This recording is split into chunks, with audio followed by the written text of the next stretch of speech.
फिर माझा मितवा ह्या मालिकेच्या पुढील काही येणाऱ्या भागांचे अपडेट जाणून घेऊया आपल्या आजच्या या व्हिडिओमध्ये। चला तर मग प्रेक्षकांनो सुरुवात करूया आजच्या व्हिडिओला। तर आपण पाहणार आहोत ईश्वरी अर्णव जिंकल्यामुळे आता नम्रता हिला चांगलाच धक्का बसलेला असतो आणि आकाश आणि नम्रतामध्ये आता कडाक्याचा वाद पेटतो। तर दुसऱ्या बाजूला इकडे ईश्वरी म्हणजेच इकडे राजेश शिर्केंच्या घरच्या गृहलक्ष्मीचा अगदी थाटामाटात घरामध्ये पुन्हा एकदा गृहप्रवेशासारखाच प्रकार करून घेतलाय, स्वागत केलंय। आता नेमकं कसं आणि काय घडतं या सर्व गोष्टींचे अपडेट आपल्या ह्या व्हिडिओमध्ये अगदी सविस्तर पाहूया। तर इकडे आता ईश्वरी आणि अर्णव हे दोघंजण स्पर्धा तर जिंकलेले आहेत, त्याचबरोबर आता त्यांना जो चेक मिळाला होता त्या चेकमधले जे पैसे होते ते सुद्धा त्यांनी सौदामिनी देशमुखला देऊन तिचं जे कर्ज होतं ते सुद्धा फेडलंय आणि तिला पेपरवर्क करून घ्यायला सुद्धा सांगितलंय। हे सगळं आपण आपल्या गेल्या व्हिडिओमध्ये पाहिलंच आहे। तर आता मग काय होतं, ईश्वरी आणि अर्णव घरी आलेले असतात। आता घरी आजीने आधीच घरामध्ये जे मेड असतात त्यांना सांगून ठेवलेलं असतं ईश्वरीच्या स्वागताची व्यवस्थित पूर्ण तयारी करून ठेवायला, त्यामुळे सगळ्यांनी छान तयारी केलेली असते।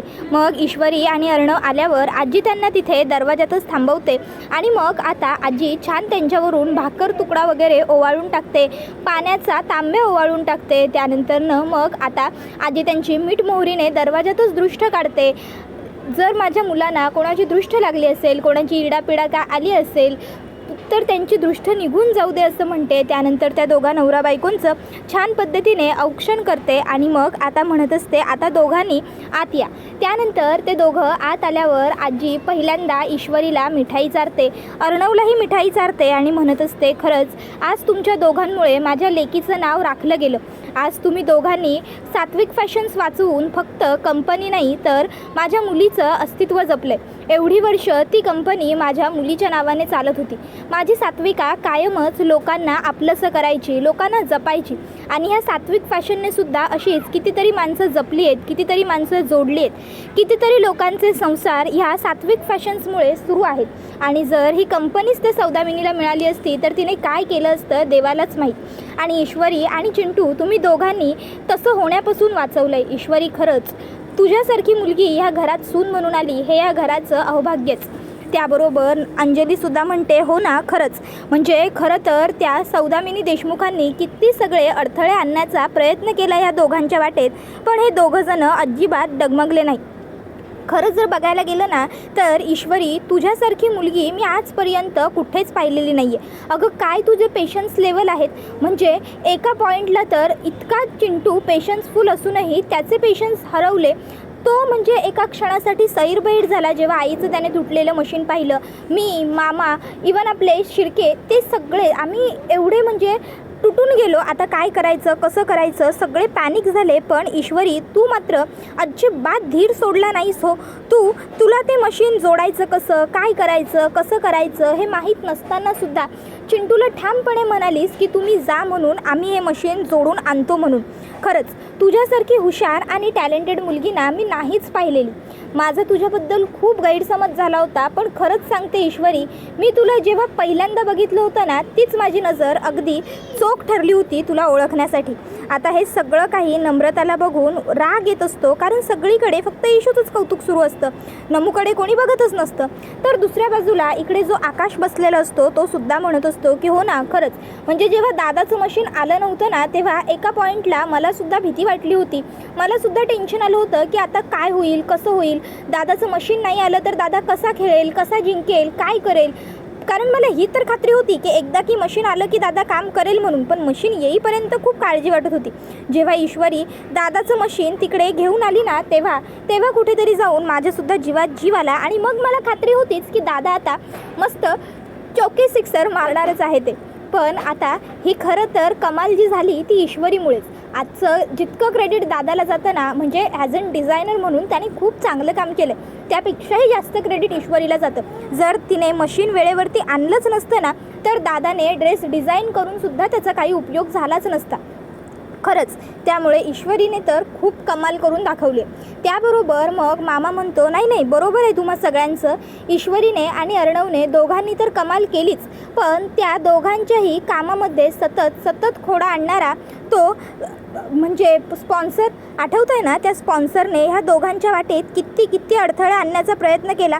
बापरे, त्याने काय नाही केलं ईश्वरी आणि अर्णवला हरवण्यासाठी. पहिले काय तर पासेसच देत नव्हता, त्याच्यानंतर काय तर तो लोकचवींचा नवा अंदाज, त्यामध्ये ईश्वरीला डिस्क्वालिफायच काय करत होता की तुमच्या डोळ्यांना आता दिसत नाही आहे मग तुम्ही काम करू शकत नाही. अरे जर कंटेस्टंट काम करायला तयार आहे तर तू कोण आहेस अडवणारा. आणि त्याच्यानंतर मग काय तर अर्णवला त्याचं स्वतःचं मशीन वापरताच येणार नाही त्याच्यावरून अडवून धरत होता. मग जेव्हा अर्णवने सांगितलं की मला परवानगी दिलेली आहे तुम्ही लोकांनी आधीच, मी वापरू शकतो ते मशीन, तेव्हा काय तर म्हणे इन्स्पेक्शन केलेलं नाही आहे. बापरे, मला तर ना त्याचं काही कळतच नव्हतं. त्यावर अर्णव म्हणतो, मामा तुला जरी त्याचं काही कळलेलं नसलं ना तरी मला मात्र त्याचं सगळं कळलं आहे. तो कोणाच्या सांगण्यावरून हे सगळं काही करत होता ना, मला सगळं अगदी व्यवस्थित माहिती आहे. पण मी आणखीन थोडे दिवस जरा गप्पच बसणार आहे. एकदा का आपलं सात्विक फॅशन्स आपल्या ताब्यात आलं ना, मी जरा त्या पेपर प्रोसिजरमधून रिकामा झालो ना की मग त्यानंतर मी त्या स्पॉन्सरकडे जरा सविस्तर बघणारच आहे. त्याबरोबर इशू म्हणते, सर प्लीज हे बघा, आपल्याला आता त्या लोकांशी काहीही घेणं देणं नाही आहे. ती एक स्पर्धा होती, आपल्याला त्याच्यात खेळायचं होतं, जिंकायचं होतं. आपण खेळलो, जिंकलो आणि आपण आपलं सात्विक फॅशनसुद्धा वाचवलं आहे. मग विषय संपला ना. उगाचच्या उगाच आपल्याला कोणाचाही रस्ता अडवायचा नाही आहे. आणि तसंही आधीच तुमचे मार्केटमध्ये काही कमी शत्रू नाही आहेत. जर तुम्हाला कोणाकडे बघायचंच असेल ना तर त्या लावण्याच्या आईकडे, त्या सौदामिनी देशमुखकडे बघा. ती बाई आपल्याला सुखाने जगता येऊ नये ह्यासाठी आणखीन काय ट्रॅप रचणार असेल ना ते तिलाच माहीत. त्या सगळ्यांना आपण कसं पुरून उरायचं ह्या गोष्टींचा विचार आपण केला पाहिजे. आता तिने आपली कंपनी बळकावण्याचा प्रयत्न केला होता, आता पुढे ती आणखीन काय करू शकते काही अंदाज नाही आहे मला तिचा.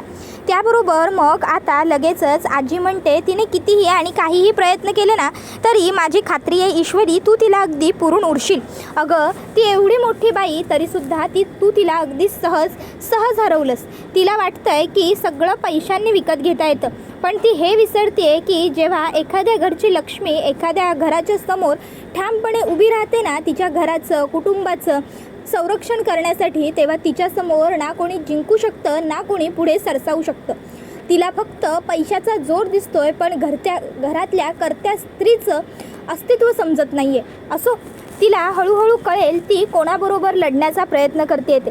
आफ्टर ऑल ईश्वरी, माझा तुझ्यावर पूर्ण विश्वास आहे. कुणी कितीही काहीही केलं ना तरी तू नक्की हे घर वाचवणार. त्याबरोबर आता हे सगळं ऐकून नम्रताला आता इरिटेट होऊ लागतं.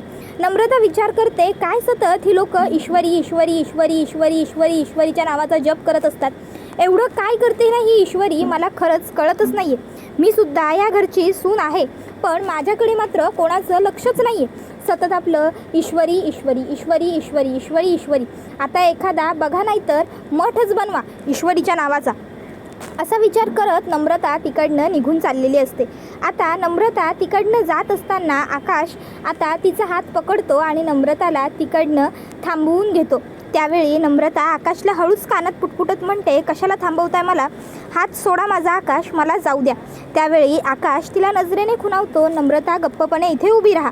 तर नम्रता आता आकाशच्या कानात पुन्हा पुटपुटते, कशाला, आणखीन ईश्वरीचं कौतुक ऐकायला का? मी सुद्धा त्या स्पर्धेत भाग घेतला होता, मी सुद्धा चांगले प्रयत्न केलेच होते, पण कोणाला माझं काही कौतुक आहे का? त्यावेळी ईश्वरीच्या लक्षात आता येतं की नम्रता ही नाराज होतीये, सगळे लोक फक्त आपलंच कौतुक करतायत यामुळे. मग ईशू लगेचच म्हणू लागते की नाही म्हणजे मी आणि अर्णव सरांनी तर आमचं दोघांचंही बेस्ट दिलंच आणि आम्ही जिंकलो, पण आकाश भाऊजी आणि नमुताईचं सुद्धा कौतुक आहे.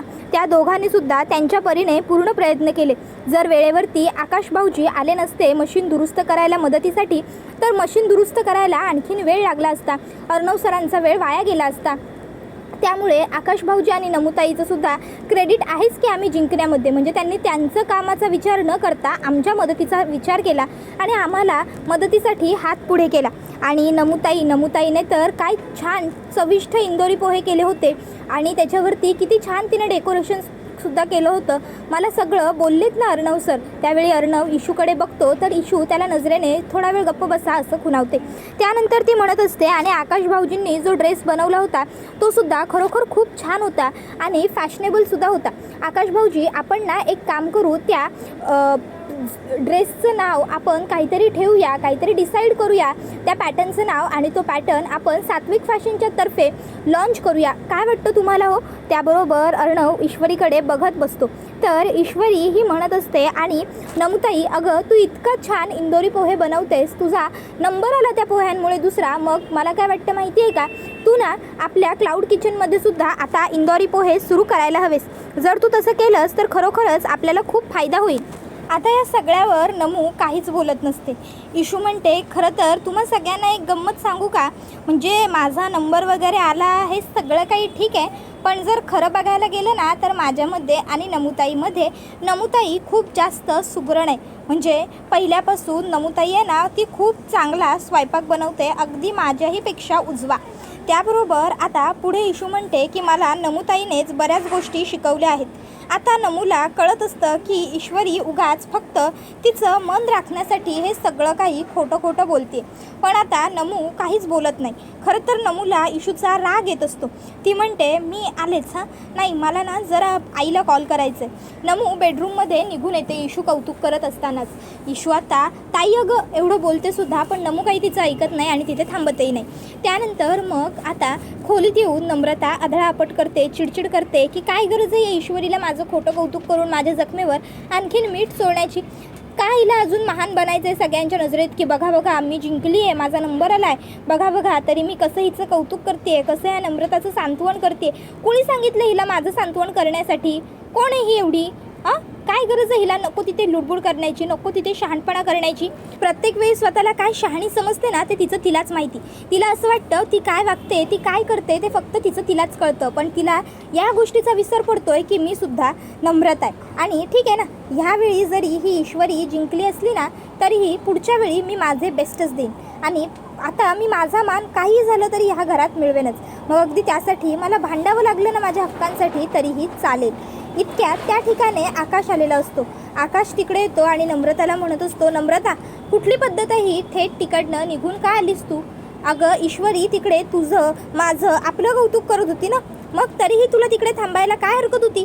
सगळ्यांना तिकडे किती ऑकवर्ड वाटलं असेल, तुला विचार तरी आहे का या गोष्टीचा? त्यावेळी मग नम्रता म्हणते, मी तिकडे थांबावं अशी खरोखर मनापासून तुमची इच्छा होती का? त्यावर आकाश म्हणतो, ऑफकोर्स इच्छा होती, म्हणजे इच्छा होतीच माझी.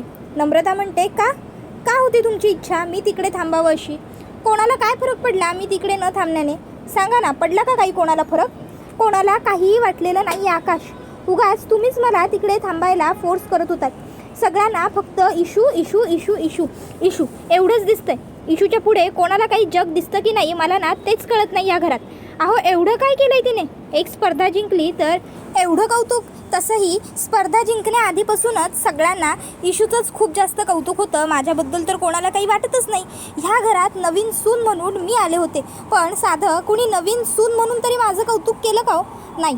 तर तेव्हासुद्धा सगळ्यांनी फक्त इशू इशू, इशूचं असं, इशूचं तसं, इशूचं हे, इशूचं ते, इशूला सगळ्यांचं सगळं माहिती असतं, इशूला हे असतं, इशूला ते असतं. अहो नवीन होते ना मी या घरात, मग मी जुळवून घेण्याचा प्रयत्न करत होते, पण माझ्याबरोबर जुळवून घेणं तर खूप दूरची गोष्ट राहिली. मला कुणी साधं समजून घेण्याचा प्रयत्नसुद्धा नाही केला. आकाश, काय अर्थ आहे या सगळ्याला? सांगा ना तुम्ही, आहे का काही अर्थ? हां, आणि तरीही तुमची अशी इच्छा आहे की मी सगळ्यांबरोबर जुळवून घेऊ, मी सगळ्यांना समजून घेऊ. का घेऊ मी समजून? का घेऊ मी जुळवून? कोण आहेत सगळे माझे? त्यावर आकाश म्हणतो, नम्रता ती आपली फॅमिली आहे. नम्रता म्हणते, हो ना, आपली फॅमिली आहे ना, मग आपलं सुद्धा कौतुक करायला हवं होतं आपल्या फॅमिलीने. त्याबरोबर आकाश म्हणत असतो, नम्रता तुझा पॉईंट काय आहे नक्की? हां, काय प्रॉब्लेम आहे तुझा? आता जर आपण नाही जिंकलो, जर ईश्वरी आणि दादा जिंकले तर ऑफकोर्स सगळेजण त्यांचं कौतुक करणार. आणि आफ्टर ऑल आपण सुद्धा बघितलं आहे की त्या दोघांनी या स्पर्धेमध्ये जिंकण्यासाठी किती स्ट्रगल केला आहे, किती फाईट केलं आहे. त्यांच्यासमोर केवढे मोठे मोठे प्रॉब्लेम्स आले, कितक्या अडचणी आल्या, पण तरीही त्या सगळ्या अडचणीतून पुढे येऊन ते दोघंजणं जिंकलेत. जर ते दोघंजणं जिंकलेत तर त्यांचं कौतुक करायचं, त्यांचं अभिनंदन करायचं ते सगळं राहिलं बाजूला. तर तू इकडे येऊन अशी रडत बसलीस. नम्रता, उलट अगं तुला तर आनंद झाला पाहिजे होता, तुझी बहीण जिंकली ना धाकटी. त्यावर नम्रता म्हणते, झाला ना, बहीण जिंकल्याचा आनंद झाला, पण मला त्यापेक्षा जास्त मी स्वतः हरल्याचं दुःख झालंय, समजलं. आकाश, मला ना तुमच्याशी आर्ग्युमेंटच करायची नाही आहे. एवढं बोलून नम्रताच खोलीच्या बाहेर निघून जाते. आकाशची सुद्धा चिडचिड झालेली असते, त्यामुळे तो सुद्धा तिच्या मागे जात नाही. तो सुद्धा तिथेच खोलीतच बसून राहतो. तो विचार करतो, यावेळी चुकी नम्रताची आहे, त्यामुळे नम्रताला जेव्हा लक्षात येईल तेव्हा ती स्वतःहून माझ्याशी बोलायला येईल. त्याबरोबर हा व्हिडिओ इथेच संपतो. व्हिडिओ आवडला असेल तर व्हिडिओला लाईक करा, चॅनलवर नवीन असाल तर चॅनलला सबस्क्राईब करा आणि बेल आयकॉन आठवणीने प्रेस करा, जेणेकरून तुम्हाला पुढच्या प्रत्येक व्हिडिओचं नोटिफिकेशन मिळत जाईल आणि सर्व व्हिडिओंचा आनंद अगदी उत्तम पद्धतीने घेता येईल.